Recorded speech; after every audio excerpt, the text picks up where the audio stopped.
Allô tout le monde! Aujourd'hui, je vous reviens pour une vidéo qui m'a été extrêmement demandée, c'est-à-dire mon parcours amoureux.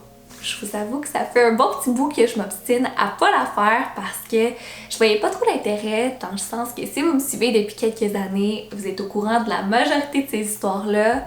Mais c'est vrai que je vous les ai jamais racontées en ordre chronologique, avec du recul, en vous expliquant comment ça m'a fait grandir, qu'est-ce que j'en retiens aujourd'hui. Donc j'ai divisé ça en 5 tranches de vie, 5 personnes en fait que je juge assez marquantes dans ma vie pour vous faire une bonne vieille story time. Tout a commencé avec mon high school sweetheart que j'ai rencontré à 15 ans au Tim Hortons. Parce que qui chill pas au Tim Hortons à 15 ans, là? C'est juste la base. Il y avait un an de plus que moi, trop cutie, style intello avec ses lunettes, extra brillant. Je me rappelle que dès notre première conversation, j'avais des petits papillons dans le bas-ventre et heureusement, c'était réciproque. On va se le dire, dans le temps, c'était pas vraiment compliqué, là. Il y avait pas de longue période de fréquentation, on s'est embrassés puis basically on sortait ensemble. Honnêtement, j'aurais pas pu rêver d'un meilleur premier chum. C'est avec lui que j'ai fait toutes mes premières expériences, puis il a toujours été super respectueux. La seule petite chose, c'est qu'on était bien matures. On s'aimait beaucoup, mais on savait pas vraiment ce qu'on voulait, ce qui a donné une relation on and off étalée sur plusieurs années. Aujourd'hui, je m'entends encore très bien avec lui. Je suis toujours heureuse d'avoir de ses nouvelles. Il est très successful, puis il mérite tout ce qui lui arrive. Ensuite est venu mon premier amour. Le titre peut sembler étrange considérant ce que je viens de vous raconter, mais j'ai lu une quote récemment qui disait « Ton vrai premier amour te fait réaliser que ton premier amour était pas ton premier amour. » Et malheureusement, j'y relate un peu trop. J'étais rendue à 19 ans quand j'ai rencontré ce gars-là via Tinder, donc c'est son apparence physique qui m'a charmée en premier. Il était très grand, bâti, sportif, cheveux bruns noirs, yeux super foncés aussi, petit air mystérieux. Mais vite, je me suis rendu compte que c'était pas un monsieur mousse pas de tête. Au contraire, c'était la première fois que je connectais autant avec quelqu'un sur tous les niveaux. Puis je me suis emballée bien vite. Parce que oui, je suis rendue avec un chum. Ça fait trop bizarre à dire sur YouTube. C'est lui qui m'a fait découvrir ce que c'était vraiment d'être en couple. Du jour au lendemain, j'étais impliquée dans tous ses projets, tous ses plans, souper avec sa famille, compétition, activités avec ses amis, ses frères et tout. J'ai tellement aimé ce gars-là. Même moi, j'en reviens pas, mais je crois que c'est entre autres parce que je m'étais jamais fait blesser dans le passé. Fait que j'ai plongé tête première dans cette relation-là sans même l'ombre d'un doute qui pourrait me faire du mal. Et je me suis trompée parce qu'au bout de 6 mois, alors que ça allait super bien entre nous, il m'a laissée pour des raisons bien légitimes. Je veux dire, il était rendu à 24 ans, moi j'en avais 19.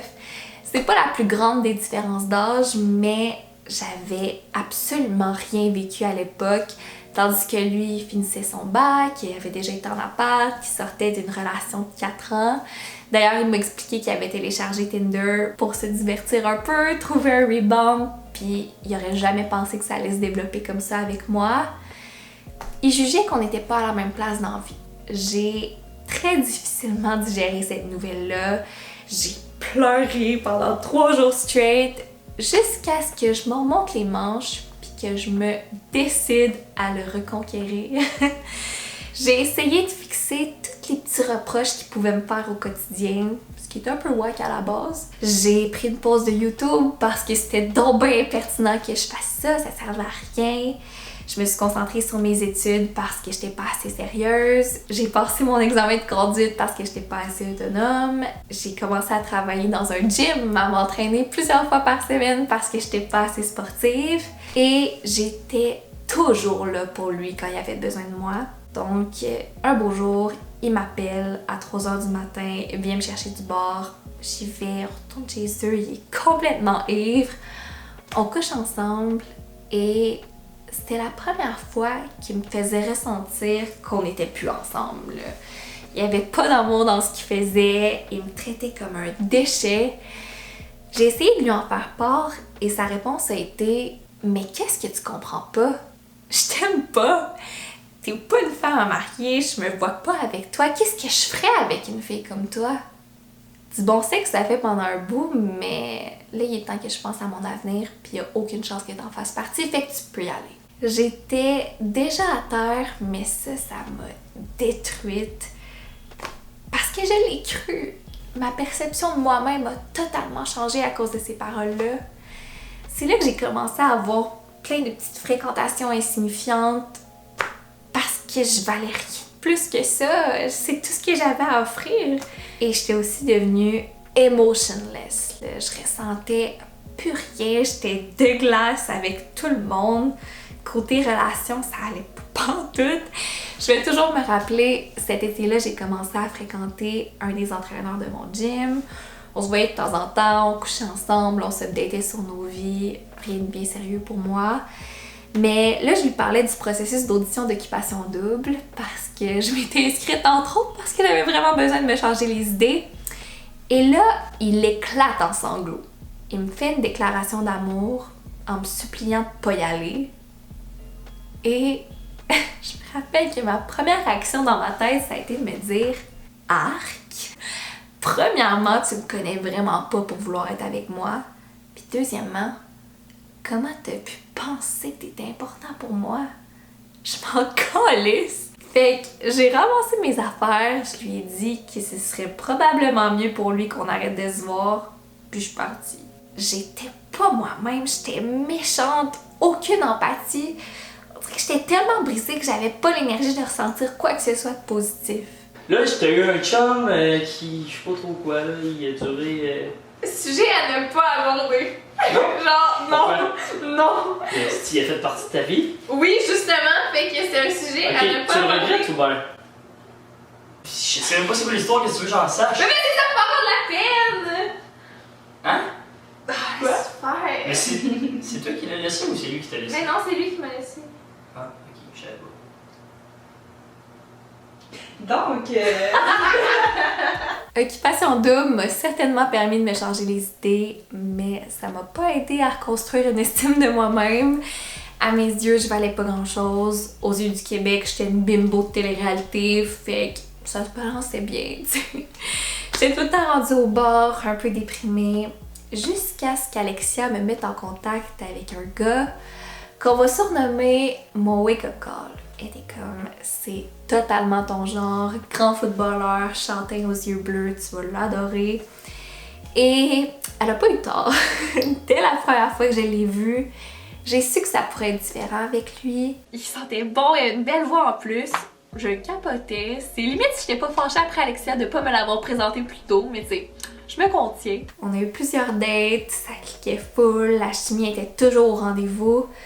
Puis j'avais le goût de m'ouvrir à lui, mais mon projet de déménager à Montréal s'est concrétisé et je ne cacherai pas que ça m'a un peu rassurée parce que même si on était 1 an plus tard, j'étais pas prête à m'embarquer dans quelque chose de sérieux, j'étais pas prête à me refaire briser le cœur.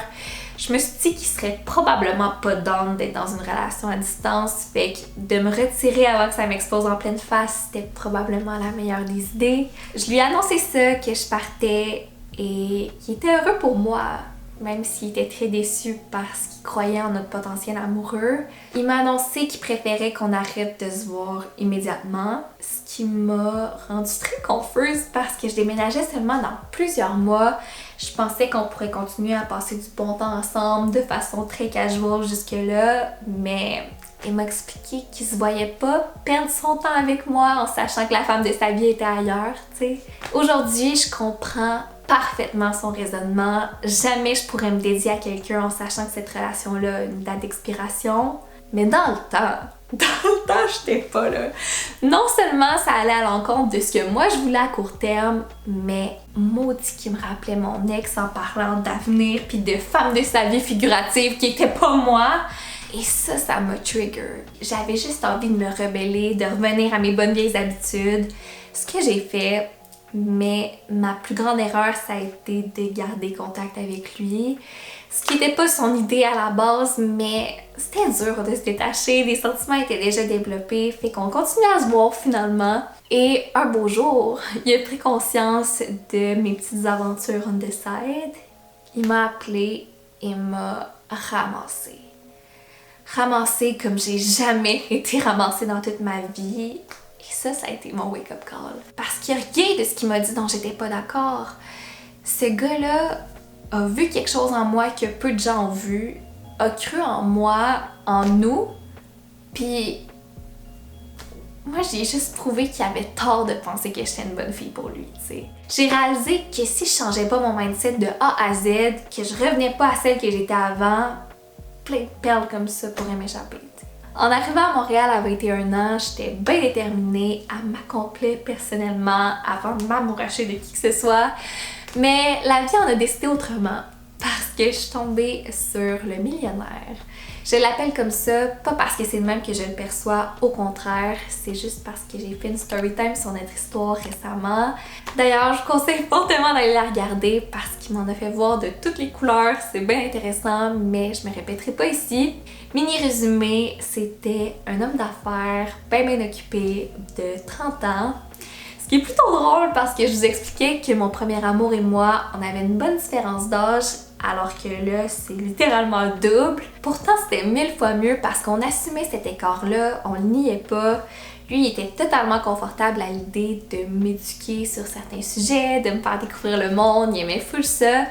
Tandis que l'autre faisait comme si de rien n'était, fait que c'est sûr que ça allait nous rattraper à un certain point. Je vous cacherai pas que ça n'a pas été ma relation la plus saine, me faire mentir, choquer, manipuler, c'était rendu des habitudes. Mais je suis extrêmement reconnaissante de cette personne-là, de cette relation-là, parce que tout ce que je souhaitais apprendre par moi-même, j'ai réussi à l'apprendre grâce à lui, tu sais. Je suis sortie de là en sachant exactement qu'est-ce que je recherchais chez un homme, en sachant qu'est-ce qui était fondamentalement important pour moi. Puis pendant notre rupture, j'ai été capable de dire et de sincèrement penser que je méritais mieux. Et ça, c'est un méchant progrès pour moi. Il n'y aura jamais de cadeaux, de voyages, d'activités, de montant d'argent qui va pouvoir compenser pour un manque d'amour, de temps, d'affection. C'est ça le plus important. C'est ça qui devrait toujours prôner dans une relation. Je vous ai parlé de bien du monde, mais évidemment, c'est incomparable à ce que je vis depuis 1 an et quelques mois. Tristan, en plus d'être terriblement sexy, il est hilarant, attentionné, ingénieux. Ça va sembler vraiment quétaine, mais c'est ma personne préférée dans le monde entier. Puis maudit que je suis triste que vous le connaissiez pas à sa juste valeur parce que il est pas super à l'aise devant une caméra, mais fuck que je l'aime.